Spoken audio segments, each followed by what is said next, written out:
Hey everyone, today we're looking at a 2021 Harley Davidson Heritage Classic, and this is in Blackjack Metallic.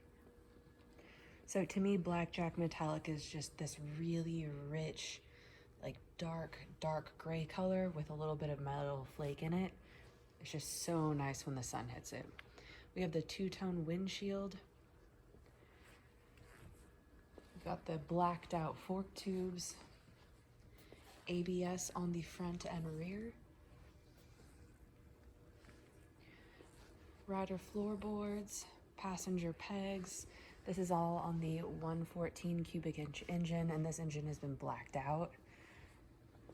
We have the hard mounted structured locking leather saddlebags. These are my favorite saddlebags in the Harley lineup. I love that the studs match both the passenger and rider seats as well.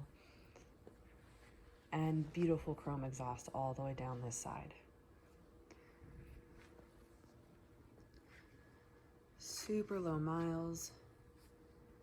Come check it out. We are open for test rides 6 days a week.